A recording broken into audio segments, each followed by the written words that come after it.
নবী সাল্লাল্লাহু আলাইহি ওয়াসাল্লাম সাহাবায়ে কেরামকে বললেন, তাআওয়াযু বিল্লাহি মিন জুব্বিল হুজনি। ও সাহাবায়ে কেরাম, তোমরা জুব্বুল হুজুন থেকে আল্লাহ তাআলার কাছে পানা চাও। কিলা ইয়া রাসূলুল্লাহ ওয়া মা জুব্বুল হুজুন। সাহাবায়ে কেরাম বললেন, ইয়া রাসূলুল্লাহ, জুব্বুল হুজুন কি? তখন রাসূল সাল্লাল্লাহু আলাইহি ওয়াসাল্লাম বলেন, ওয়াদিন ফি জাহান্নাম, জাহান্নামের একটি উপত্যকা। সাহাবায়ে কেরাম বললেন, ওগো নবীজি, এই জুব্বুল হুজুন নামক জাহান্নামের উপত্যকা ওমা ইয়াদখুলুহা, তাতে কারা প্রবেশ করবে?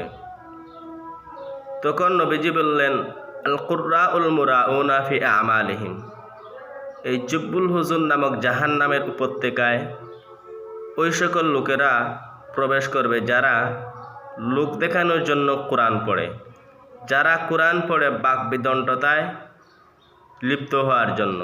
এই কোরআন নিয়ে যারা বাকবিতণ্ডতা করে, আরেকজনকে ঘায়েল করার জন্য কোরআন শিখে, যারা লোক দেখানোর জন্য কোরআন পড়ে, এই সমস্ত লোকেরা এই জুব্বুল হুজুন নামক জাহান্নামের মধ্যে প্রবেশ করবে। এই জুব্বুল হুজুন জাহান্নামের পাওয়ার কি?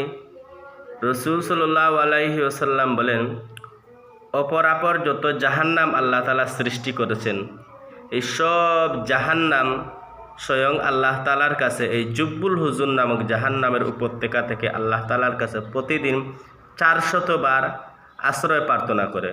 অপরাপর সকল জাহান্নাম প্রতিদিন 400 বার আল্লাহ তাআলাকে বলে, আল্লাহ, আপনি এই জুব্বুল হুজুন থেকে আমাদেরকে হেফাজত করুন।